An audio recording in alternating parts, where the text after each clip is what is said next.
Now, you mentioned the mental speech, the madhyama speech. We have the Vikrita, the Vaikari speech, which is the sounding speech.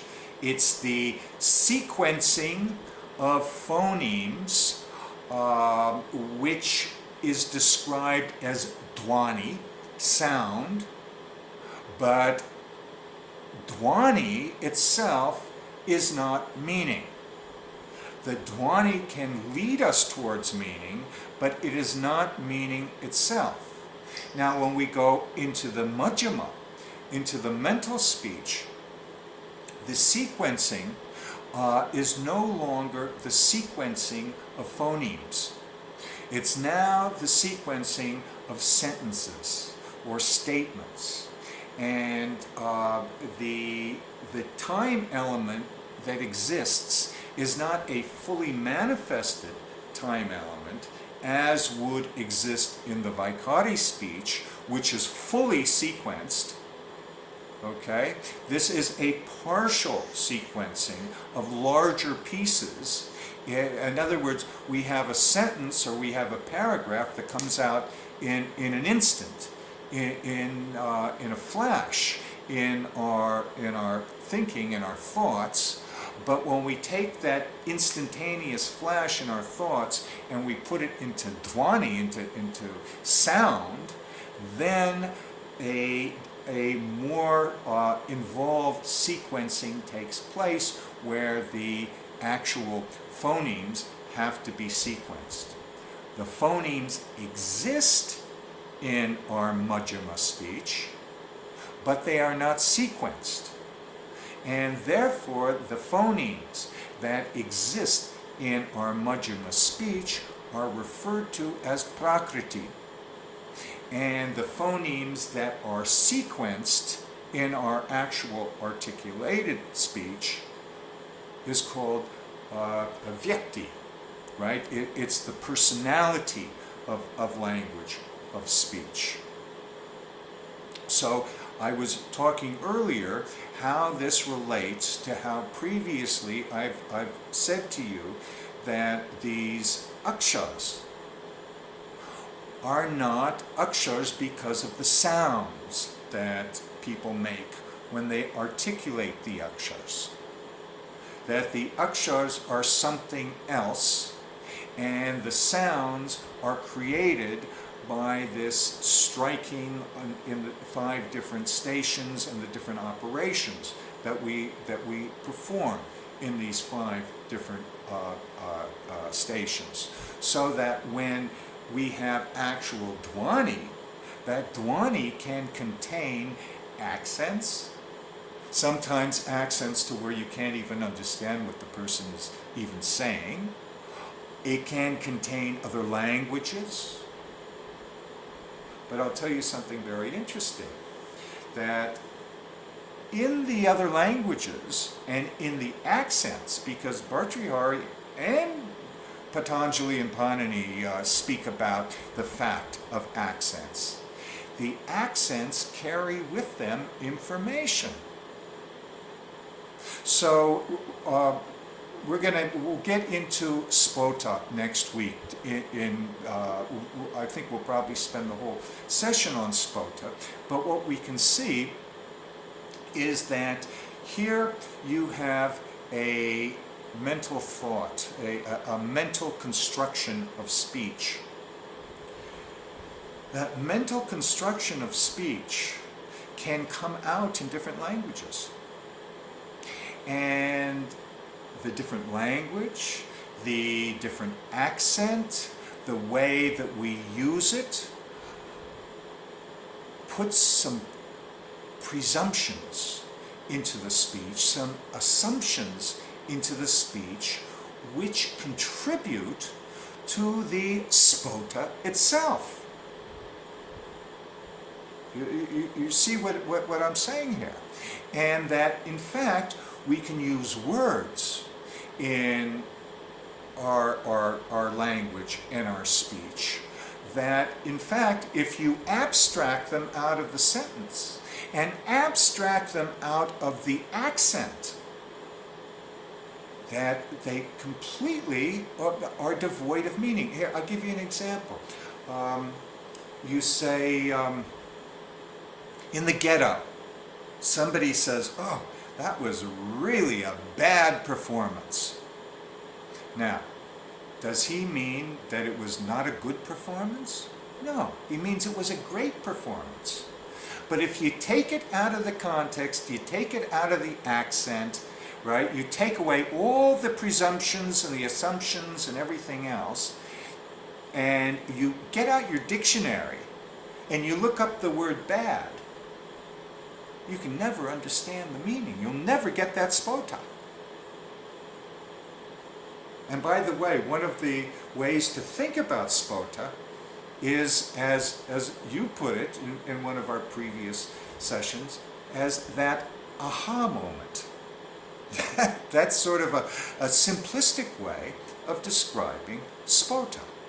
Now, how do you arrive at that aha moment, especially if somebody says, "Oh, that was a really bad performance.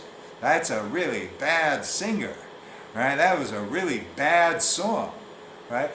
How do you arrive at this meaning? Well, you cannot arrive at it strictly by relying on the grammatical syntax and vocabulary and so forth of the speaker. What happens is that in the mind of the listener, the sentence is reconstructed. And in the mind of the listener, when that person reconstructs the sentence, the word bad is turned into good. You follow what I'm saying there? And this is how we are going to have to appreciate meaning. Now, when we can appreciate meaning in this sense, I think that it gives us a little bit more ability and freedom to interpret. This becomes one of the bases of hermeneutics, right? Of how do we interpret a statement? How do we interpret a text?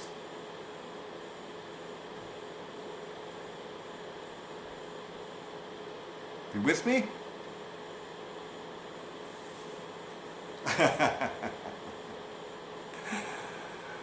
Okay. Let's see. Looks like I had some other questions when I was going over things from the time 2 classes ago and the class before, and some of that was on what Kailash had asked you a couple different times. One was early on about sacred speech. Does this really affect the cows? Are they going to be plentiful with milk? Is sacred speech? So then I was thinking, sacred speech has this very physical quality to it. It impacts my daily life, and it's part. It changes the world physically. And then Kailash later on asked about, does speech really have an impact physically? And Kailash, I'm not quoting you properly, and I apologize. But your answer, I was ready for you to say, yes, of course. It creates green grass and trees and lots of apples and abundance and prosperity, or the opposite, depending on what you're using. Except no, then you said something like, well, speech is perception, and then all of a sudden I wondered, was there a physical world? So to me, these comments seem to be in conflict with each other, and I could use help sort of straightening myself out there. Well, what I'm saying is that your experience of the world, your knowledge of the world, your perception of the world is arising out of your speech. That's what I'm saying.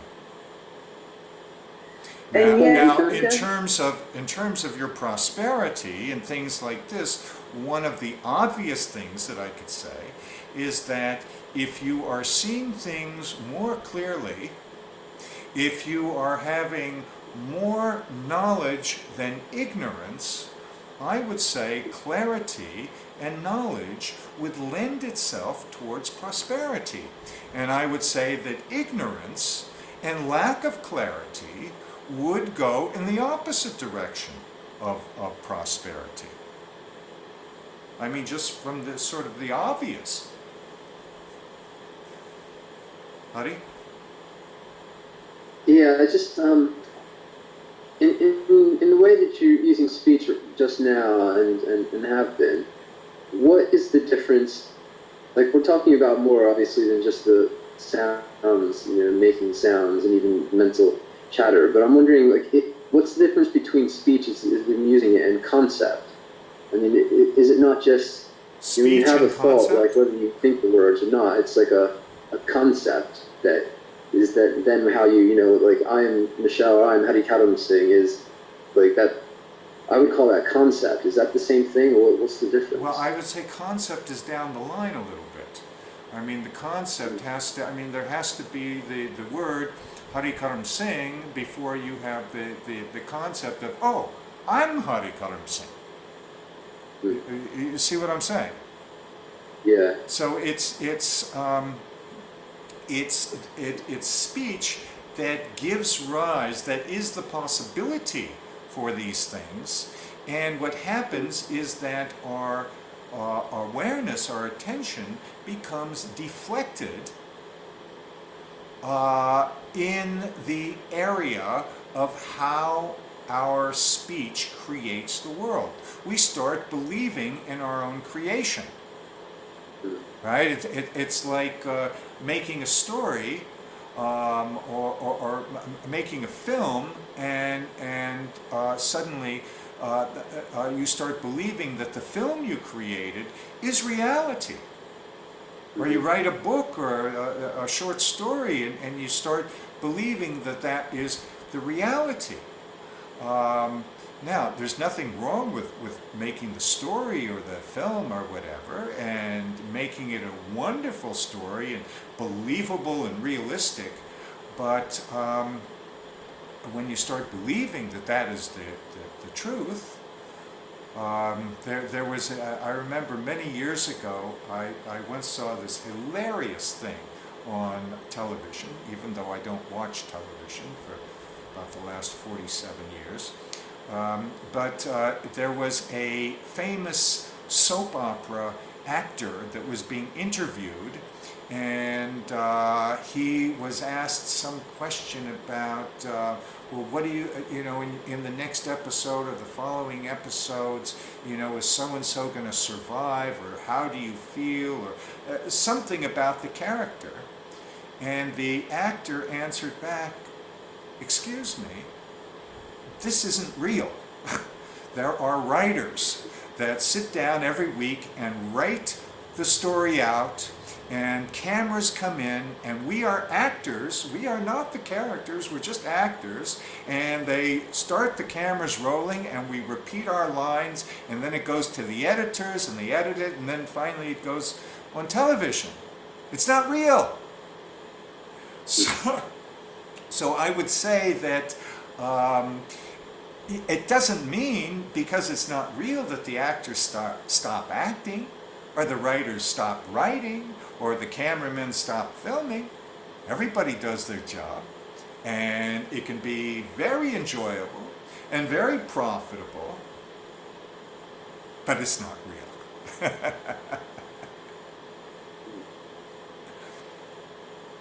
So, I have a question after you, Hari. You go on.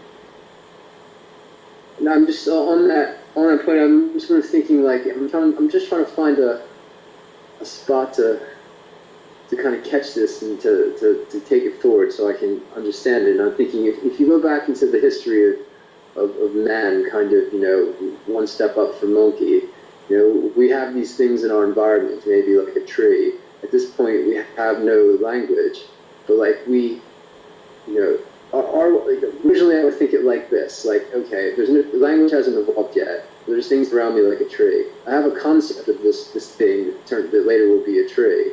And then as, like, for whatever reasons, we begin to invent language, I come up with, like, a sound that, for whatever reasons, identifies that concept. But that the concept, you know, it was like these existences of things, and then the desire to be able to abstract them, to then take that idea and explain it to someone outside of that time and space, that would be how I would think traditionally speech evolved. And what I'm trying to understand is are we kind of flipping the chicken and the egg around, or are we saying that it's much, you know, that the compounding, as it were, is much more sophisticated? And I'm trying to figure out. It's funny, the more we go, on one hand, I don't want to ask too many questions because I feel like the punchline hasn't come yet, and I don't want to damage anything that's delicate at this stage by trying to identify it. No, you can't. You can't damage the punchline, and the punchline's the punchline's in the punch. But you keep thinking, yeah, I mean, and I keep thinking, like, wait a minute, are we not just talking?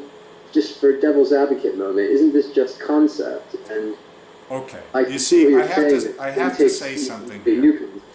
That where I think you're missing a little point is that we are not discussing reality per se in each one of these individual classes. In each one of these individual classes, we are discussing, for example, a text, a person, Panini, Patanjali, Bhartrihari,